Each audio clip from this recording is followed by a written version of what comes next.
ألف لام ميم صاد. كتاب أنزل إليك فلا يكن في صدرك حرج منه لتنذر به وذكرى للمؤمنين. اتبعوا ما أنزل إليكم من ربكم ولا تتبعوا من دونه أولياء قليلا ما تذكرون. وكم من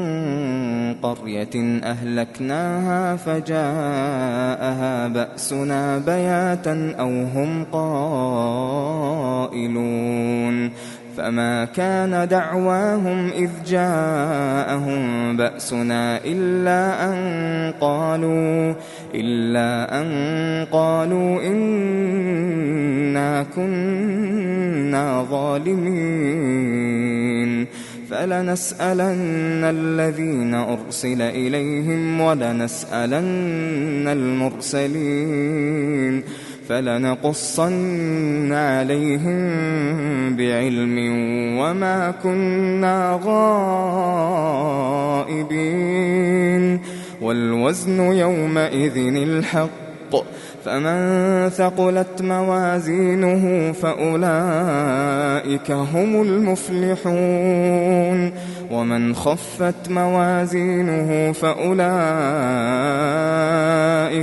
فأولئك الذين خسروا أنفسهم بما كانوا بآياتنا يظلمون. ولقد مكناكم في الأرض وجعلنا لكم فيها معايش قليلا ما تشكرون.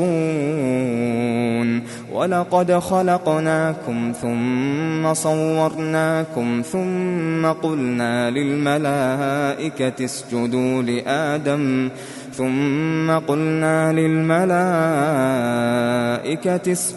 لآدم فسجدوا إلا إبليس لم يكن من الساجدين. قال ما منعك ألا تسجد إذ أمرتك؟ قال أنا خير منه خلقتني من نار وخلقته من طين. قال فاهبط منها فما يكون لك أن تتكبر فيها فاخرج إنك من الصاغرين. قال أنظرني إلى يوم يبعثون. قال إنك من المنظرين. قال فبما أغويتني لأقعدن لهم صراطك المستقيم ثم لآتينهم من بين أيديهم ومن خلفهم وعن أيمانهم وعن شمائلهم ولا تجد أكثرهم شاكرين. قال اخرج منها مذءوما مدحورا لمن تبعك منهم لأملأن جهنم منكم أجمعين. ويا آدم اسكن أنت وزوجك الجنة فكلا من حيث شئتما ولا تقربا هذه الشجرة فتكونا من الظالمين. فوسوس لهما الشيطان ليبدي لهما ما وري عنهما من سوآتهما وقال ما نهاكما ربكما عن هذه الشجرة إلا أن تكونا ملكين أو تكونا من الخالدين. وقاسمهما إني لكما لمن الناصحين فدلاهما بغرور فلما فلما ذاقا الشجرة بدت لهما سوآتهما وطفقا يخصفان عليهما من ورق الجنة وناداهما ربهما ألم أنهكما عن تلكما الشجرة وأقل لكما إن الشيطان لكما عدو مبين قالا ربنا ظلمنا أنفسنا وإن لم تغفر لنا وترحمنا لنكونن من الخاسرين قال اهبطوا بعضكم لبعض عدو ولكم في الأرض مستقر ومتاع إلى حين قال فيها تحيون وفيها تموتون ومنها تخرجون يا بني آدم قد أنزلنا عليكم لباسا يواري سوآتكم وريشا ولباس التقوى ذلك خير ذلك من آيات الله لعلهم يذكرون يا بني آدم لا يفتننكم الشيطان كما أخرج أبويكم من الجنة ينزع عنهما لباسهما ليريهما سوآتهما إنه يراكم هو وقبيله من حيث لا ترونهم إنا جعلنا الشياطين أولياء للذين لا يؤمنون وإذا فعلوا فاحشة قالوا وجدنا عليها آباءنا والله أمرنا بها قل إن الله لا يأمر بالفحشاء أتقولون على الله ما لا تعلمون قل أمر ربي بالقسط وأقيموا وجوهكم عند كل مسجد وادعوه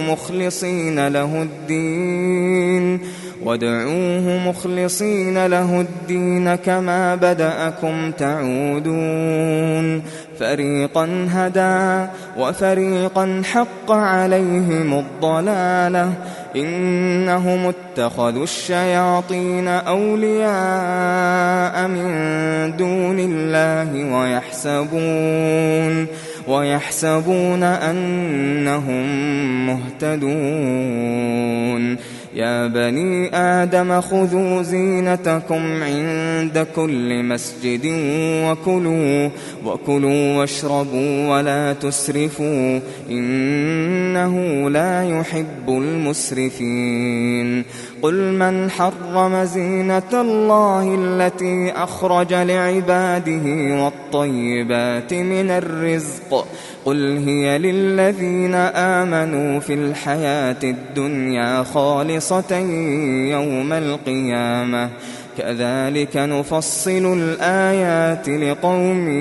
يعلمون قل إنما حرم ربي الفواحش ما ظهر منها وما بطن والإثم والبغي بغير الحق وأن تشركوا بالله ما لم ينزل به سلطانا وأن تقولوا على الله ما لا تعلمون ولكل أمة أجل فإذا جاء أجلهم لا يستأخرون ساعة ولا يستقدمون يا بني آدم إما يأتينكم رسل منكم يقصون عليكم آياتي فمن اتقى وأصلح فلا خوف عليهم ولا هم يحزنون. والذين كذبوا بآياتنا واستكبروا عنها أولئك أصحاب النار هم فيها خالدون. فمن أظلم ممن افترى على الله كذبا أو كذب بآياته أولئك ينالهم نصيبهم من الكتاب حتى إذا جاءتهم رسلنا يتوفونهم قالوا أين ما كنتم تدعون من دون الله قالوا ضلوا عنا وشهدوا على أنفسهم أنهم كانوا كافرين. قال ادخلوا في قد خلت من قبلكم من الجن والإنس في النار كلما دخلت أمة لعنت أختها حتى إذا اداركوا فيها جميعا قالت أخراهم لأولاهم ربنا هؤلاء أضلونا فآتهم عذابا ضعفا من النار. قال لكل ضعف ولكن لا تعلمون. وقالت أولاهم لأخراهم فما كان لكم علينا من فضل فذوقوا العذاب بما كنتم تكسبون. إن الذين كذبوا بآياتنا واستكبروا عنها لا تفتح لهم أبواب السماء ولا يدخلون الجنة حتى يلج الجمل في سم الخياط وكذلك نجزي المجرمين. لهم من جهنم مهاد ومن فوقهم غواش وكذلك نجزي الظالمين. والذين آمنوا وعملوا الصالحات لا نكلف نفسا إلا وسعها أولئك أصحاب الجنة هم فيها خالدون. ونزعنا ما في صدورهم من غل تجري من تحتهم الأنهار وقالوا الحمد لله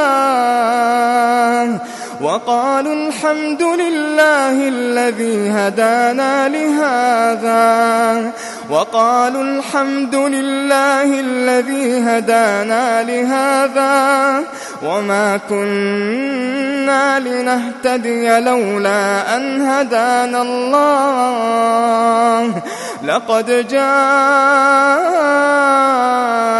رسل ربنا بالحق ونودوا أن تلكم الجنة أورثتموها بما كنتم تعملون. ونادى أصحاب الجنة أصحاب النار أن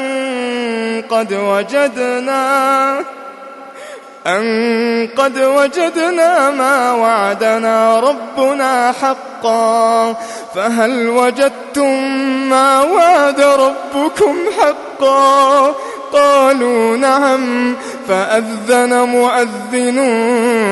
بينهم اللعنة الله على الظالمين الذين يصدون عن سبيل الله ويبغونها عوجا وهم بالآخرة كافرون وبينهما حجاب وعلى الأعراف رجال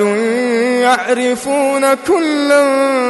بسيماهم ونادوا أصحاب الجنة أن سلام عليكم لم يدخلوها وهم يطمعون وإذا صرفت أبصارهم تلقاء أصحاب النار قالوا ربنا لا تجعلنا مع القوم الظالمين ونادى أصحاب الأعراف رجالا يعرفونهم بسيماهم قالوا ما أغنى عنكم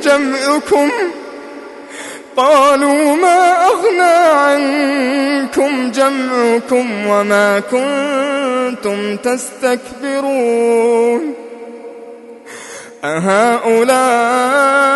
الذين أقسمتم لا ينالهم الله برحمة ادخلوا الجنة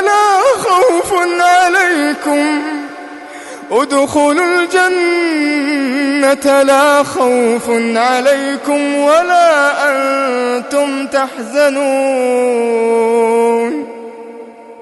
ونادى أصحاب النار أصحاب الجنة أن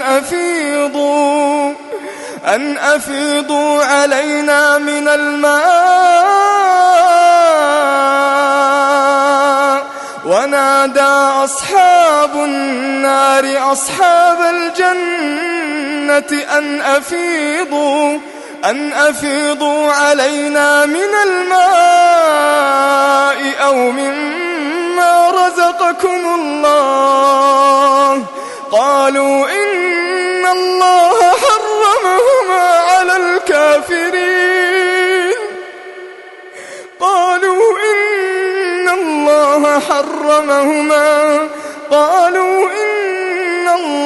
حرمهما على الكافرين الذين اتخذوا دينهم لهوا ولعبا وغرتهم الحياة الدنيا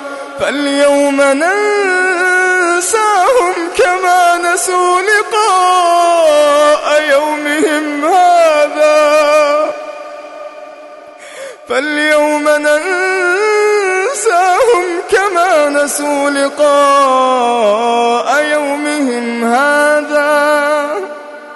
وما كانوا بآياتنا يجحدون ولقد جئناهم بكتاب فصلناه على علم هدى ورحمة لقوم يؤمنون هل ينظرون إلا تأويله يوم يأتي تأويله يقول الذين نسوه من قبل قد جاءت رسل ربنا بالحق فهل لنا من شفعاء فيشفعوا لنا أو نرد فنعمل غير الذي كنا نعمل قد خسروا أنفسهم وضل عنهم ما كانوا يفترون إن ربكم الله الذي خلق السماوات والأرض في 6 أيام ثم استوى على العرش يغشي الليل النهار يطلبه حثيثا والشمس والقمر والنجوم مسخرات بأمره ألا له الخلق والأمر تبارك الله رب العالمين ادعوا ربكم تضرعا وخفية إنه لا يحب المعتدين ولا تفسدوا في الأرض بعد إصلاحها وادعوه خوفا وطمعا إن رحمة الله قريب من المحسنين وهو الذي يرسل الرياح بشرا بين يدي رحمته حتى إذا أقلت سحابا ثقالا سقناه لبلد ميت فأنزلنا به الماء فأخرجنا به من كل الثمرات كذلك نخرج الموتى لعلكم تذكرون والبلد الطيب يخرج نباته بإذن ربه والذي خبث لا يخرج إلا نكدا كذلك نصرف الآيات لقوم يشكرون لقد أرسلنا نوحا إلى قومه فقال يا قوم اعبدوا الله ما لكم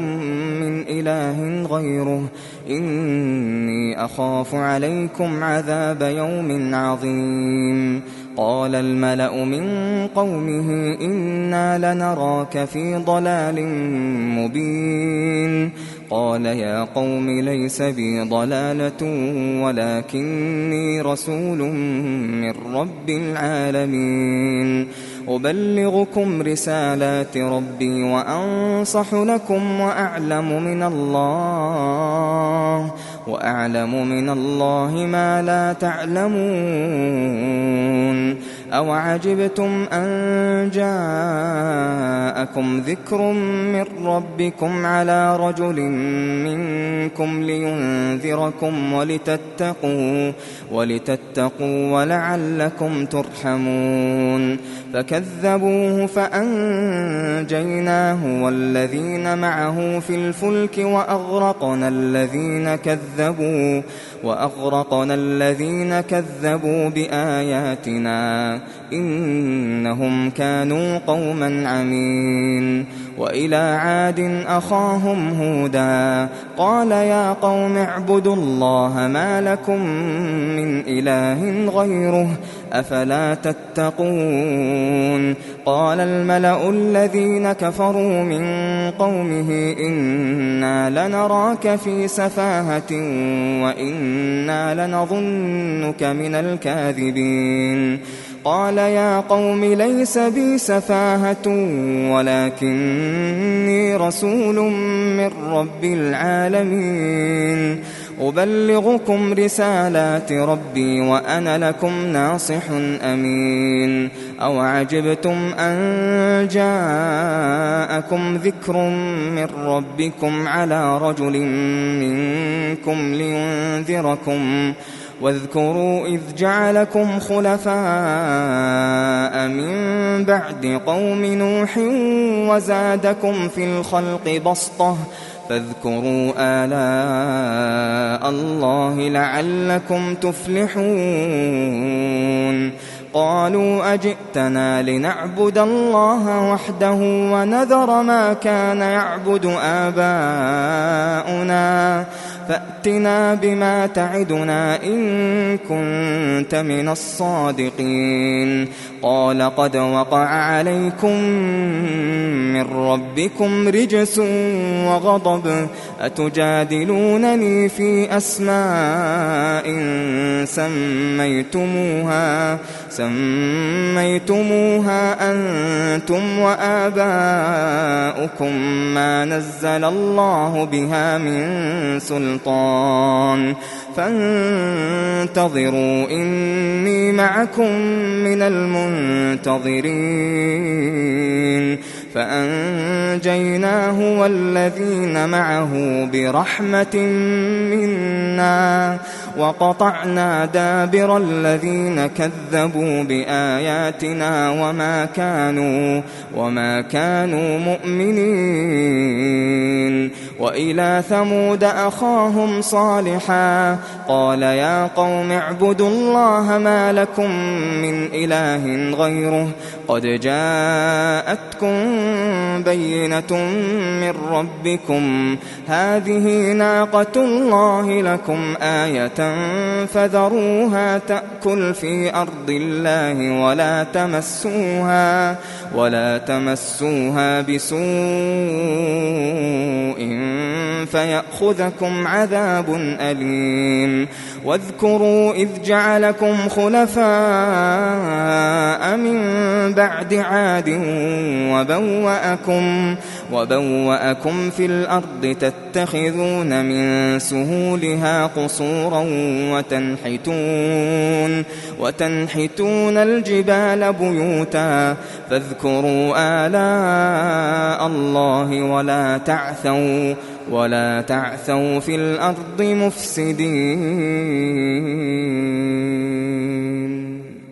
قال الملأ الذين استكبروا من قومه للذين استضعفوا لمن آمن منهم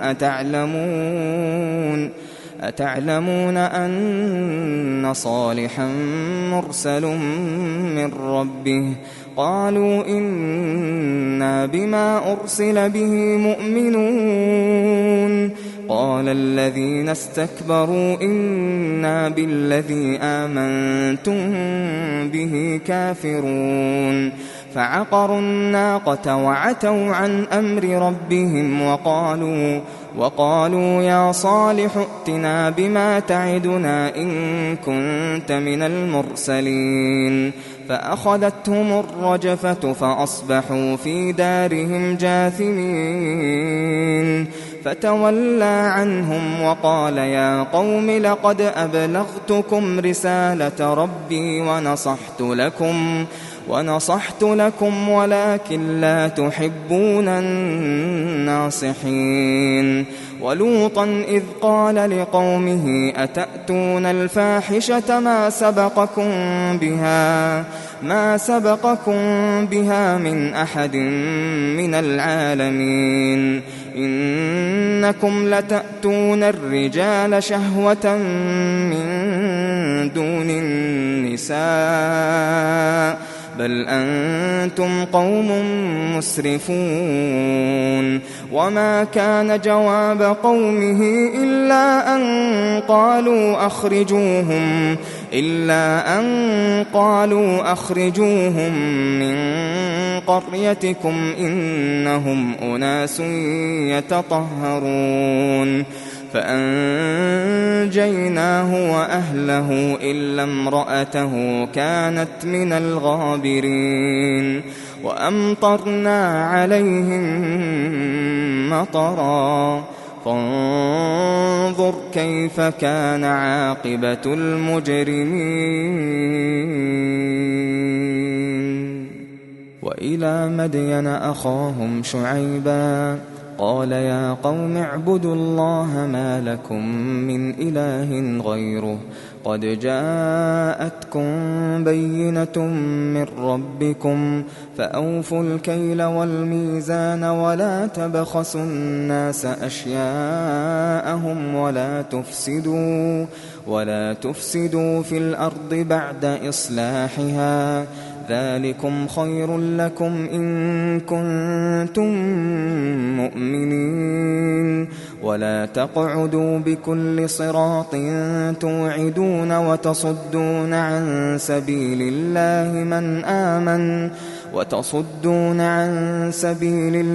من آمن به وتبغونها عوجا. واذكروا إذ كنتم قليلا فكثركم وانظروا كيف كان عاقبة المفسدين. وإن كان طائفة منكم آمنوا بالذي أرسلت به وطائفة لم يؤمنوا فاصبروا حتى يحكم الله بيننا وهو خير الحاكمين. قال الملأ الذين استكبروا من قومه لنخرجنك يا شعيب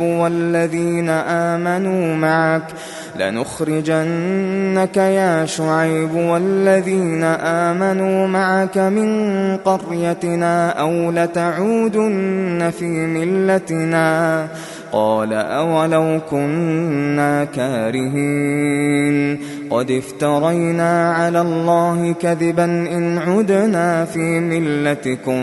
بعد إذ نجانا الله منها وما يكون لنا أن نعود فيها إلا أن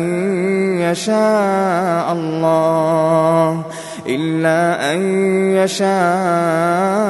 الله ربنا وسع ربنا كل شيء علما على الله توكلنا ربنا افتح بيننا وبين قومنا بالحق وأنت خير الفاتحين. وقال الملأ الذين كفروا من قومه لئن اتبعتم شعيبا إنكم إذا لخاسرون. فأخذتهم الرجفة فأصبحوا في دارهم جاثمين. الذين كذبوا شعيبا كأن لم يغنوا فيها الذين كذبوا شعيبا كانوا هم الخاسرين. فتولى عنهم وقال يا قوم لقد أبلغتكم رسالات ربي ونصحت لكم فكيف آسى على قوم كافرين. وما أرسلنا في قرية من نبي إلا أخذنا أهلها بالبأساء والضراء لعلهم يضرعون. ثم بدلنا مكان السيئة الحسنة حتى عفوا وقالوا قد مس آباءنا الضراء والسراء فأخذناهم بغتة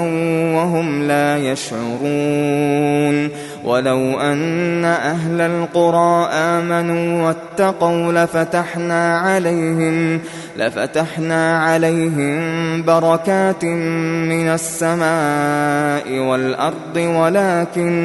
ولكن كذبوا فأخذناهم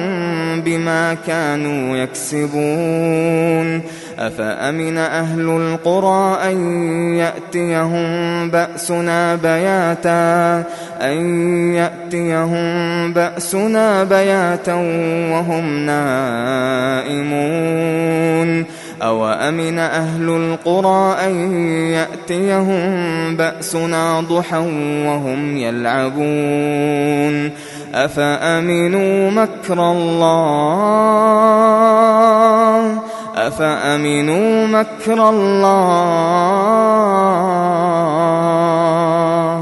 فلا يأمن مكر الله إلا القوم الخاسرون.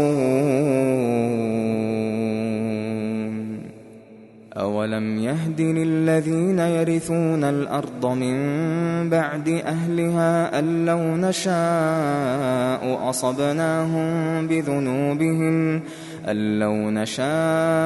أصبناهم بذنوبهم ونطبع على قلوبهم فهم لا يسمعون. تلك القرى نقص عليك من أنبائها ولقد جاءتهم رسلهم بالبينات فما كانوا ليؤمنوا بما كذبوا من قبل كذلك يطبع الله على قلوب الكافرين وما وجدنا لأكثرهم من عهد وإن وجدنا أكثرهم لفاسقين ثم بعثنا من بعدهم موسى بآياتنا إلى فرعون وملئه فظلموا بها فانظر كيف كان عاقبة المفسدين وقال موسى يا فرعون إني رسول من رب العالمين حقيق على ألا أقول على الله إلا الحق قد جئتكم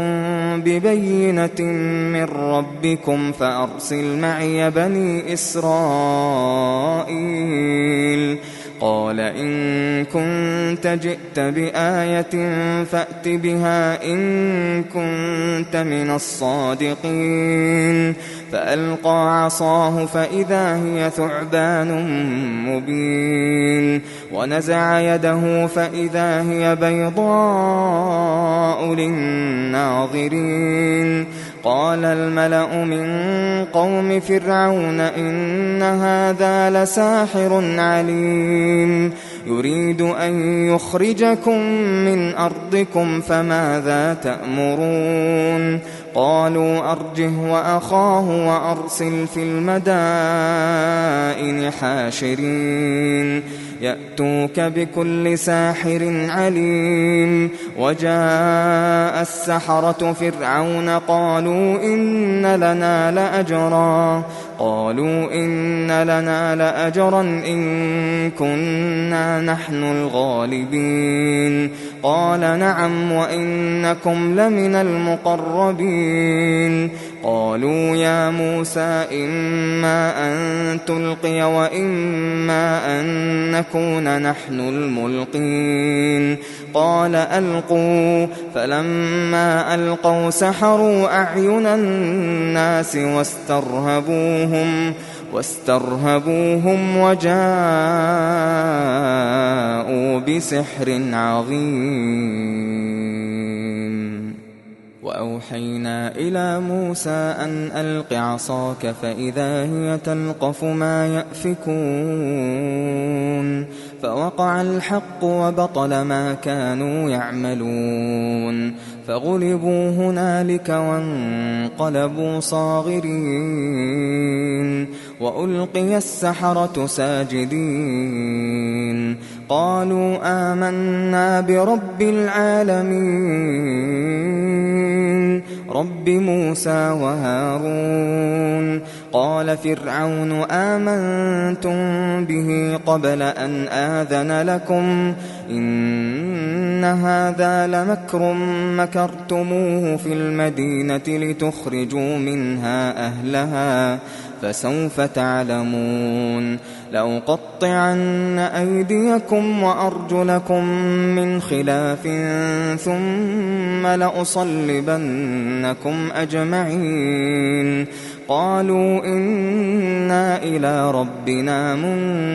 منقلبون وما تنقم منا إلا أن آمنا بآيات ربنا لما جاءتنا ربنا أفرغ علينا صبرا وتوفنا مسلمين وقال الملأ من قوم فرعون أتذر موسى وقومه ليفسدوا في الأرض ويذرك وآلهتك قال سنقتل أبناءهم ونستحيي نساءهم وإنا فوقهم قاهرون قال موسى لقومه استعينوا بالله واصبروا إن الأرض لله يورثها من يشاء من عباده والعاقبة للمتقين قالوا أوذينا من قبل أن تأتينا ومن بعد ما جئتنا قال عسى ربكم أن يهلك عدوكم ويستخلفكم في الأرض فينظر كيف تعملون ولقد أخذنا آل فرعون بالسنين ونقص من الثمرات لعلهم يذكرون فإذا جاءتهم الحسنة قالوا لنا هذه وإن تصبهم سيئة يطيروا بموسى ومن معه ألا إنما طائرهم عند الله ولكن أكثرهم لا يعلمون وقالوا مهما تأتنا به من آية لتسحرنا بها فما نحن لك بمؤمنين فأرسلنا عليهم الطوفان والجراد والقمل والضفادع والدم آيات مفصلات فاستكبروا وكانوا قوما مجرمين ولما وقع عليهم الرجز قالوا يا موسى ادع لنا ربك بما عهد عندك لئن كشفت عنا الرجز لنؤمنن لك ولنرسلن معك بني إسرائيل فلما كشفنا عنهم الرجز إلى أجل هم بالغوه إذا هم ينكثون فانتقمنا منهم فأغرقناهم في اليم بأنهم كذبوا بآياتنا وكانوا عنها غافلين وأورثنا القوم الذين كانوا يستضعفون مشارق الأرض ومغاربها التي باركنا فيها وتمت كلمة ربك الحسنى على بني إسرائيل بما صبروا ودمرنا ما كان يصنع فرعون وقومه وما كانوا يعرشون وجاوزنا ببني إسرائيل البحر فأتوا على قوم يعكفون على أصنام لهم قالوا يا موسى اجعل لنا إلها كما لهم آلهة قال إنكم قوم تجهلون إن هؤلاء متبر ما هم فيه وباطل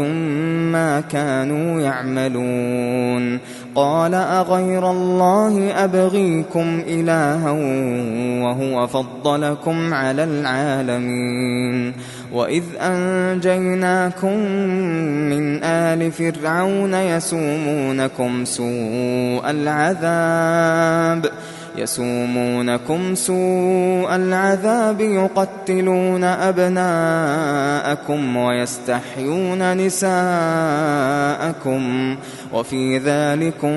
بلاء من ربكم عظيم وواعدنا موسى 30 ليلة وأتممناها ب10 فتم ميقات ربه 40 ليلة وقال موسى لأخيه هارون اخلفني في قومي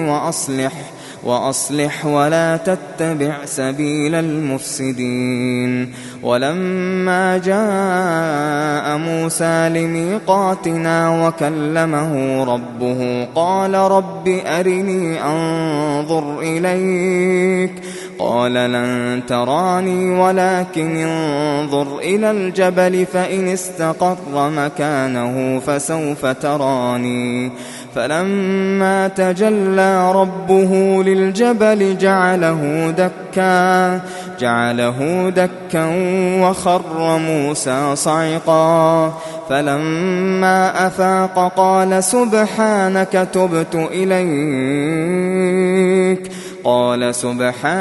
تبت إليك وأنا أول المؤمنين قال يا موسى إني اصطفيتك على الناس برسالاتي وبكلامي فخذ ما آتيتك وكن من الشاكرين وكتبنا له في الألواح من كل شيء موعظة وتفصيلا لكل شيء فخذها بقوة وأمر قومك يأخذوا بأحسنها سأريكم دار الفاسقين سأصرف عن آياتي الذين يتكبرون في الأرض بغير الحق وإن يروا كل آية لا يؤمنوا بها وإن يروا سبيل الرشد لا يتخذوه سبيلا وإن يروا سبيل الغي يتخذوه سبيلا ذلك بأنهم كذبوا بآياتنا وكانوا عنها غافلين والذين كذبوا بآياتنا ولقاء الآخرة حبطت أعمالهم هل يجزون إلا ما كانوا يعملون واتخذ قوم موسى من بعده من حليهم عجلا جسدا له خوار ألم يروا أنه لا يكلمهم ولا يهديهم سبيلا اتخذوه وكانوا ظالمين ولما سقط في أيديهم ورأوا أنهم قد ضلوا قالوا لئن لم يرحمنا ربنا ويغفر لنا لنكونن من الخاسرين ولما رجع موسى إلى قومه غضبان أسفا قال بئس ما خلفتموني من بعدي أعجلتم أمر ربكم وألقى الألواح وأخذ برأس أخيه يجره إليه قال ابن أم إن القوم استضعفوني وكادوا يقتلونني فلا تشمت بي الأعداء ولا تجعلني مع القوم الظالمين قال رب اغفر لي ولأخي وأدخلنا في رحمتك وأنت أرحم الراحمين إن الذين اتخذوا العجل سينالهم غضب من ربهم وذلة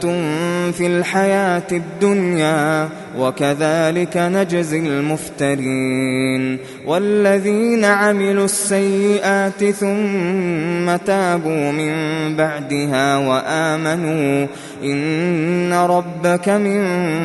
بعدها لغفور رحيم ولما سكت عن موسى الغضب أخذ الألواح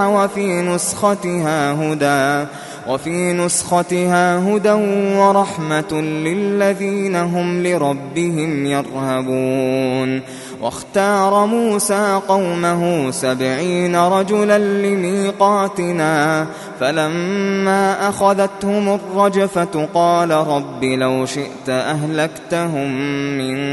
قبل وإياي أتهلكنا بما فعل السفهاء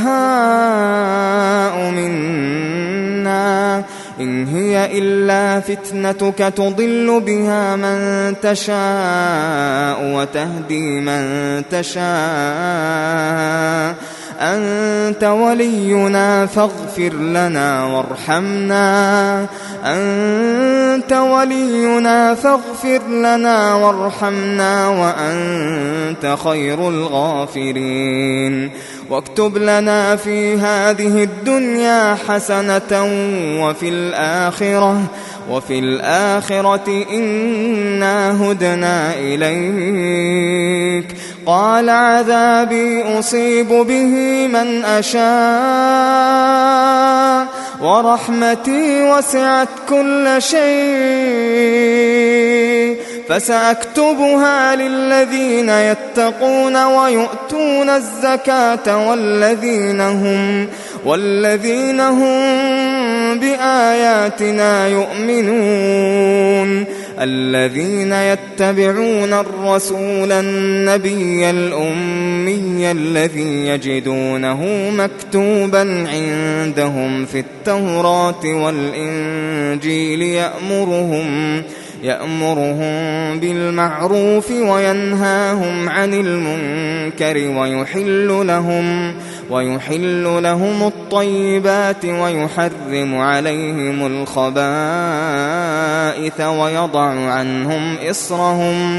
ويضع عنهم إصرهم والأغلال التي كانت عليهم فالذين آمنوا به وعزروه ونصروه واتبعوا النور الذي أنزل معه أولئك هم المفلحون قل يا أيها الناس إني رسول الله إليكم جميعا الذي له ملك السماوات والأرض لا إله إلا هو يحيي ويميت فآمنوا بالله ورسوله النبي الأمي الذي يؤمن بالله وكلماته واتبعوه لعلكم تهتدون ومن قوم موسى أمة يهدون بالحق وبه يعدلون وقطعناهم 12 أسباطا أمما وأوحينا إلى موسى إذ استسقاه قومه أن اضرب بعصاك الحجر فانبجست منه 12 عينا قد علم كل أناس مشربهم وظللنا عليهم الغمام وأنزلنا عليهم المن والسلوى كلوا من طيبات ما رزقناكم وما ظلمونا ولكن كانوا أنفسهم يظلمون وإذ قيل لهم اسكنوا هذه القرية وكلوا منها حيث شئتم وقولوا حطة وادخلوا الباب سجدا نغفر لكم خطيئاتكم سنزيد المحسنين فبدل الذين ظلموا منهم قولا غير الذي قيل لهم فأرسلنا عليهم رجزا من السماء بما كانوا يظلمون واسألهم عن القرية التي كانت حاضرة البحر إذ يعدون في السبت إذ تأتيهم حيتانهم يوم سبتهم شرعا ويوم لا يسبتون لا تأتيهم كذلك نبلوهم بما كانوا يفسقون وإذ قالت أمة منهم لم تعظون قوما الله مهلكهم أو معذبهم عذابا شديدا قالوا معذرة إلى ربكم ولعلهم يتقون فلما نسوا ما ذكروا به أنجينا الذين ينهون عن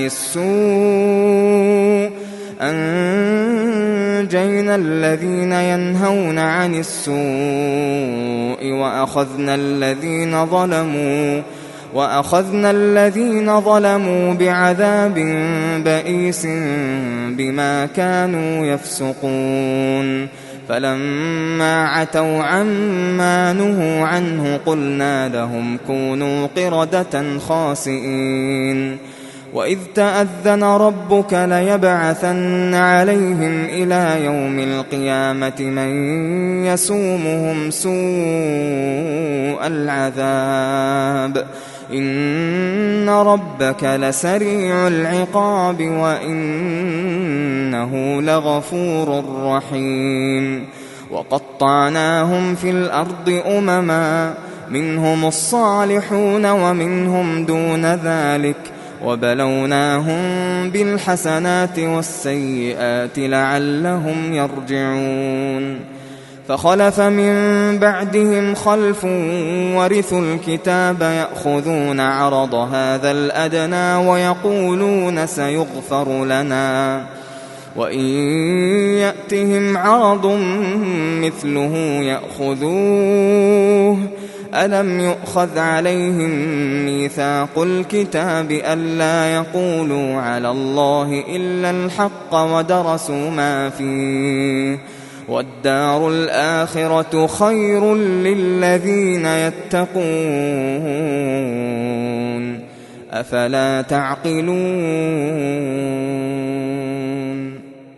والذين يمسكون بالكتاب وأقاموا الصلاة إنا لا نضيع أجر المصلحين وإذ نتقنا الجبل فوقهم كأنه ظلة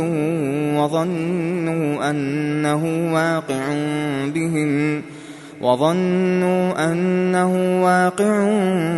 بهم خذوا ما آتيناكم بقوة واذكروا ما فيه لعلكم تتقون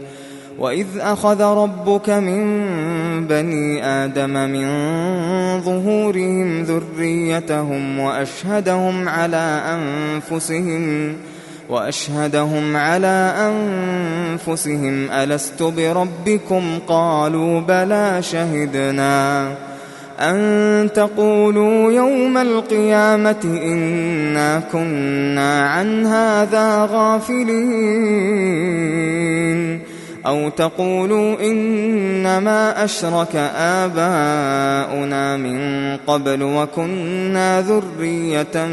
من بعدهم أفتهلكنا بما فعل المبطلون وكذلك نفصل الآيات ولعلهم يرجعون واتل عليهم نبأ الذي آتيناه آياتنا فانسلخ منها فأتبعه الشيطان فكان من الغاوين ولو شئنا لرفعناه بها ولكنه أخلد إلى الأرض واتبع هواه فمثله كمثل الكلب إن تحمل عليه يلهث أو تتركه يلهث ذلك مثل القوم الذين كذبوا بآياتنا فاقصص القصص لعلهم يتفكرون ساء مثلا القوم الذين كذبوا بآياتنا وأنفسهم كانوا يظلمون من يهد الله فهو المهتدي ومن يضلل فأولئك هم الخاسرون ولقد ذرأنا لجهنم كثيرا من الجن والإنس لهم قلوب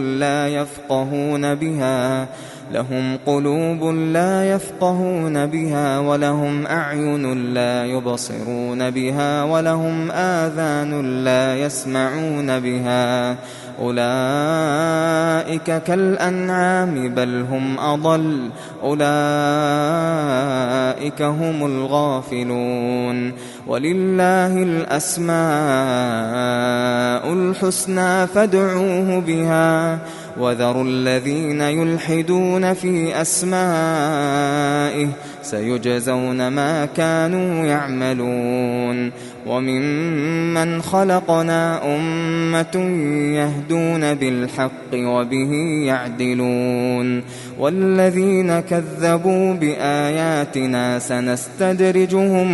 سنستدرجهم من حيث لا يعلمون وأملي لهم إن كيدي متين أولم يتفكروا ما بصاحبهم من جنة إن هو إلا نذير مبين أولم ينظروا في ملكوت السماوات والأرض وما خلق الله من شيء وأن عسى أن يكون قد اقترب أجلهم فبأي حديث بعده يؤمنون من يضلل الله فلا هادي له ويذرهم في طغيانهم يعمهون يسألونك عن الساعة أيان مرساها قل إنما علمها عند ربي لا يجليها لوقتها إلا هو ثقلت في السماوات والأرض لا تأتيكم إلا بغتة يسألونك كأنك حفي عنها قل إنما علمها عند الله ولكن أكثر الناس لا يعلمون قل لا أملك لنفسي نفعا ولا ضرا إلا ما شاء الله ولو كنت أعلم الغيب لاستكثرت من الخير وما مسني السوء إن أنا إلا نذير وبشير لقوم يؤمنون هو الذي خلقكم من نفس واحدة وجعل منها زوجها ليسكن إليها فلما تغشاها حملت حملا خفيفا فمرت به فلما أثقلت دعوا الله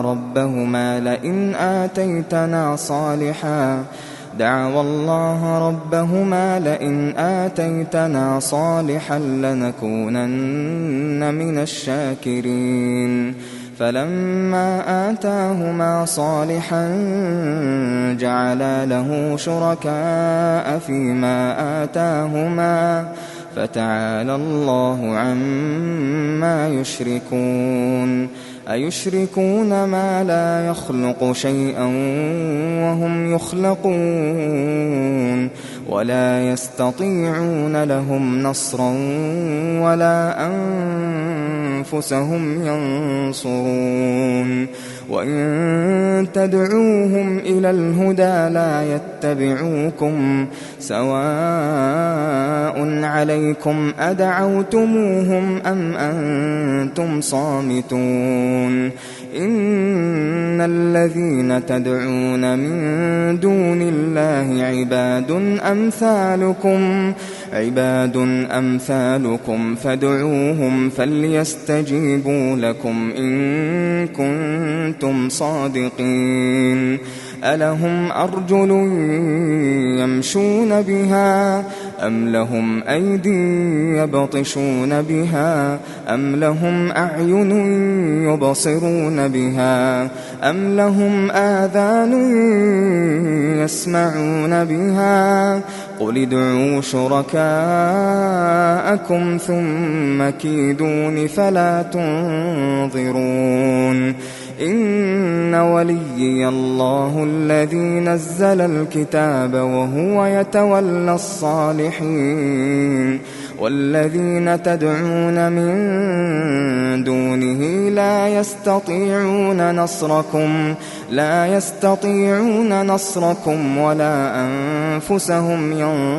ينصرون وإن تدعوهم إلى الهدى لا يسمعوا وتراهم تراهم ينظرون إليك وهم لا يبصرون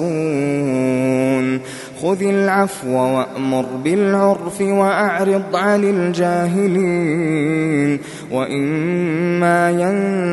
ينزغنك من الشيطان نزغ فاستعذ بالله إنه سميع عليم إن الذين اتقوا إذا مسهم طائف من الشيطان تذكروا فإذا هم مبصرون وإخوانهم يمدونهم في الغي ثم لا يقصرون وإذا لم تأتهم بآية قالوا لولا اجتبيتها قل إنما أتبع ما يوحى إلي من ربي هذا بصائر من ربكم وهدى ورحمة لقوم يؤمنون وإذا قرئ القرآن فاستمعوا له وأنصتوا لعلكم ترحمون واذكر ربك في نفسك تضرعا وخيفة ودون الجهر من القول بالغدو والآصال ولا تكن من الغافلين إن الذين عند ربك لا يستكبرون عن عبادته ويسبحونه وله يسجدون